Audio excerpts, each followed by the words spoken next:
बागलाण तालुक्यातील राष्ट्रीय महामार्गावर पुन्हा एकदा अपुऱ्या रस्ते कामामुळे जीवघेणा अपघात घडल्याची धक्कादायक घटना समोर आली आहे। सोमवार दिनांक 5 रोजी सकाळी देवळा सठाणा रस्त्यावर तुर्कीहुडी शेजारी शौर्य हॉटेल समोर ट्रॅक्टर आणि मोटरसायकल यांच्यात समोरासमोर भीषण अपघात झाला। या अपघातात एक जण दगावल्याची माहिती मिळाली आहे।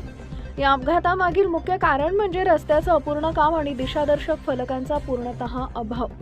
महामार्गावर उभारण्यात आलेल्या डिवायडर अनेक ठिकाणी मोकळे सोडल्याने धोका निर्माण झाला असून त्यामुळे समोरून येणाऱ्या वाहनांचा अंदाज येत नाहीये। वाहन चालकांची दिशाभूल होत असल्याने अपघात होण्याचं प्रमाण वाढलंय। अपघातानंतर ठेंगोडा व मोरेनगर परिसरातील शेतकऱ्यांनी संताप व्यक्त केला असून संबंधित यंत्रणेविरोधात कठोर कारवाईची मागणी केली आहे।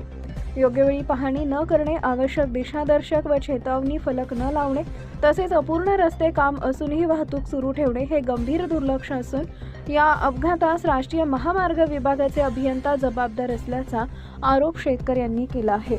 या प्रकरणी अभियंता यांच्यावर गुन्हा दाखल करण्यात यावा तसेच अपघातात मृत व जखमी झालेल्या व्यक्तींना तात्काळ आर्थिक भरपाई द्यावी अशी मागणी करण्यात आली आहे।